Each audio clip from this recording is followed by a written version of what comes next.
I want to tell you about the 6 weeks I spent trying to leave Windows behind, and why 4 out of 5 of the options I tested nearly broke me before I found the one that actually worked. This is not a video for Linux enthusiasts who already know what a terminal is and enjoy spending Saturday afternoons configuring bootloaders. This is for the person who has been using Windows their entire life, who knows where everything is, who has a folder on the desktop with 17 years of files in it, and who is now staring at headlines about Windows 10 end of support, Windows 11 forced AI features, and rising hardware requirements and thinking, quietly, that maybe it is finally time to try something different. I tested 5 of the most recommended Linux distributions specifically from the perspective of someone who has never used Linux before, and the results were not what I expected going in. Before I get into the individual distros, let me explain what I actually tested and how, because methodology matters if these results are going to mean anything useful to you. I set up a dedicated test machine with the same hardware across all 5 installations, a mid-range laptop with a current generation processor, integrated graphics, Wi-Fi, Bluetooth, a webcam, and an external monitor connected via USB-C. I used each distribution as my primary daily driver for between 7 and 10 days, doing everything I would normally do on Windows, web browsing across multiple tabs, video calls on Zoom and Google Meet, streaming YouTube and Netflix, editing documents and spreadsheets, managing photos, and occasionally gaming through Steam. I did not give any distro special treatment or spend hours configuring it before forming an opinion. First impressions mattered, hardware compatibility mattered, and the experience of a real person with no Linux background mattered. That is the lens everything that follows is filtered through. The first distribution I tested was Ubuntu, which is almost always the first recommendation anyone gives to a Windows switcher, and I now understand both why that recommendation is so common and why it is not necessarily the right answer for everyone. Ubuntu's installer is genuinely excellent, one of the cleanest and most reassuring installation experiences I tested, walking through time zone, keyboard layout, user account setup, and even offering to import files from a Windows installation in a way that felt designed for exactly the kind of person I was pretending to be during this test. The GNOME desktop environment that Ubuntu ships with is clean and modern, and the operating system detected every piece of hardware on my test machine without any manual driver hunting, which was a relief I was not certain I would experience. But GNOME's default workflow is genuinely different from Windows in ways that take adjustment. The taskbar is at the top rather than the bottom. Application windows do not minimize to a dock the way Windows users expect by default. Everything works, but it requires relearning muscle memory that has been built over years of Windows use, and for a pure Windows migrant, the learning curve is real. The second distribution was Linux Mint, and this is where I started to genuinely understand why so many people specifically recommend Mint for Windows switchers as opposed to Ubuntu despite Ubuntu's higher name recognition. Mint ships with the Cinnamon desktop environment by default, and Cinnamon is almost shockingly familiar to anyone coming from Windows. The taskbar is at the bottom. There is a start menu equivalent in the bottom left corner. Application windows have minimize, maximize, and close buttons in the top right corner exactly where Windows users expect them. System tray icons sit in the bottom right. The clock is in the bottom right. If you took a screenshot of a freshly installed Linux Mint desktop and showed it to a Windows user without telling them what it was, many of them would need a moment to realize it was not Windows at all. That familiarity is deliberate and is Mint's core value proposition, and in daily use it dramatically reduces the cognitive friction of switching.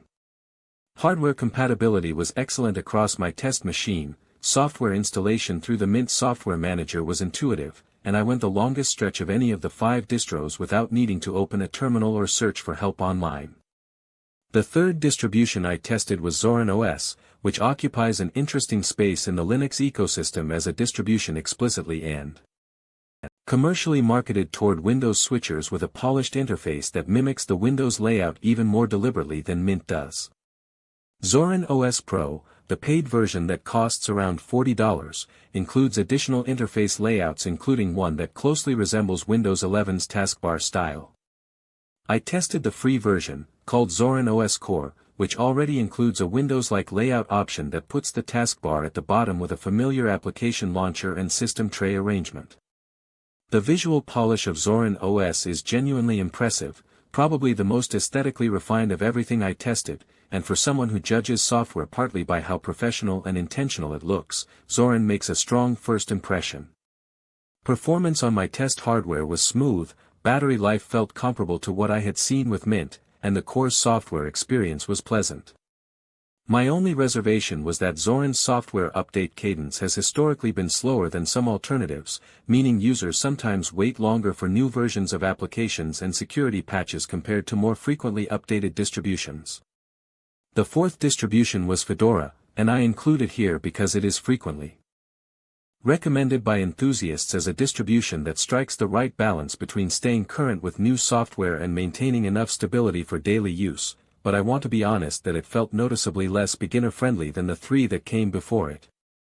Fedora's installer, called Anaconda, has a different and somewhat more complex layout than Ubuntu's or Mint's, and the default GNOME desktop is intentionally kept close to the upstream GNOME project without some of the additional user-friendliness tweaks that Ubuntu adds on top. Software installation through the command line using the DNF package manager is straightforward once you know what you are doing, but discovering that knowledge requires either experience or searching.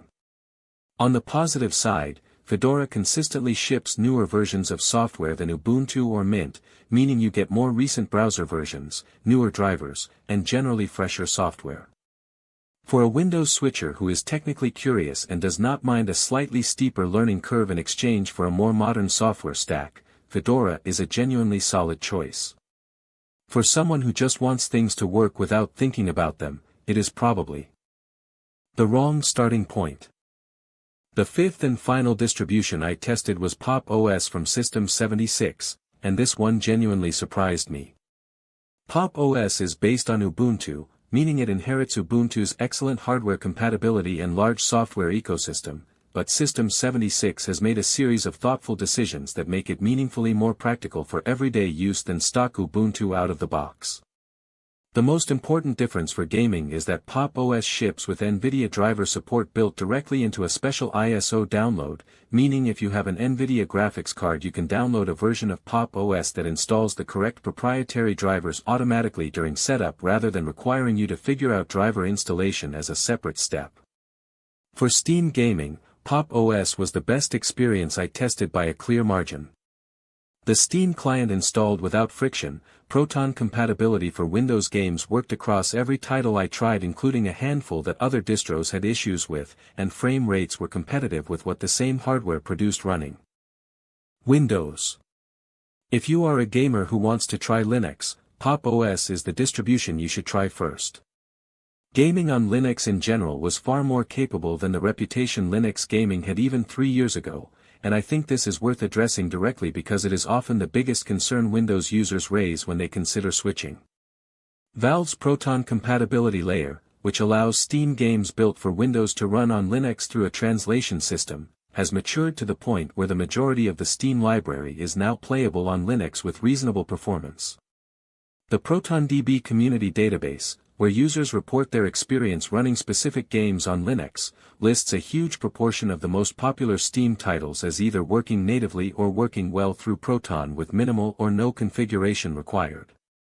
There are still games that do not work on Linux, particularly some online titles that use aggressive anti-cheat software that refuses to run on Linux, and this is the most important caveat for anyone considering a switch who plays competitive online games with kernel-level anti-cheat requirements.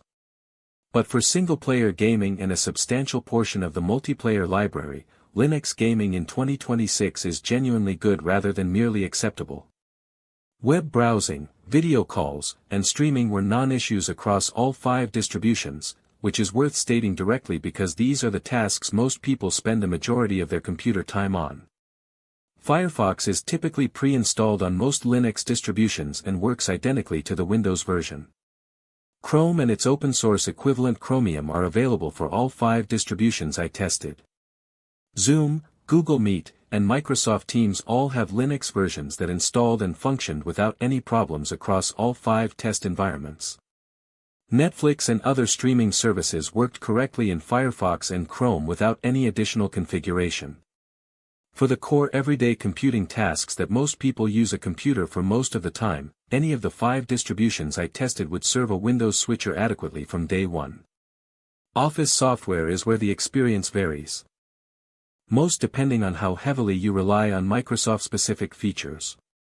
LibreOffice, which is the open-source Office suite pre-installed on most Linux distributions, handles basic Word, Excel, and PowerPoint files competently and has been improving steadily in compatibility over recent years. For light to moderate document editing, spreadsheet work, and simple presentations, LibreOffice is a fully workable substitute that most users will adapt to quickly. Where it struggles is with complex Microsoft Office documents that use advanced formatting, macros, or features specific to recent Office versions. If your work depends heavily on complex Excel macros, advanced PowerPoint animations, or shared documents with colleagues who rely on precise Microsoft Office formatting, LibreOffice compatibility issues will be a real friction point. The good news is that Microsoft 365 is accessible through any web browser on Linux, meaning browser-based Office remains an option for anyone who needs full Microsoft Office compatibility without running Windows. After 6 weeks, 3 test machines, and more hours than I am comfortable admitting spent reading forum posts and watching setup guides for the parts that did not go smoothly, here is the honest ranking for Windows switchers. Linux Mint is the single best starting point for pure Windows migrants who want the most familiar experience with the least disruption. Pop! OS is the best choice if you are a gamer or if you want the closest thing to a polished Ubuntu experience with fewer rough edges. Zorin OS is worth considering if visual polish and professional appearance matter a lot to you or if you want to pay for a premium Linux experience. Ubuntu is a perfectly solid choice that will serve you well despite its GNOME learning curve, particularly if you want the widest possible community support base for troubleshooting questions.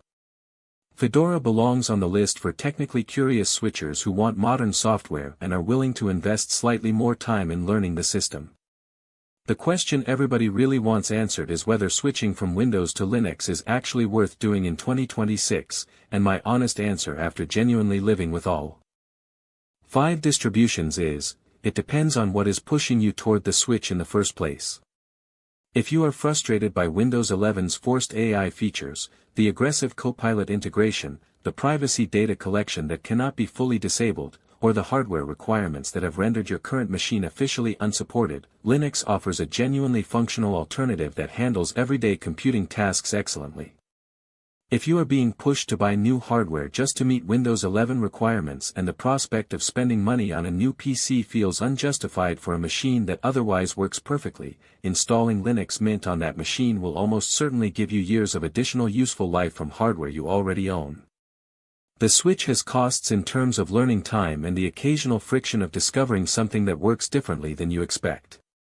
But for the first time in the decade I have been following this question, I can honestly say that those costs are manageable enough for a motivated everyday user that the switch is worth seriously considering.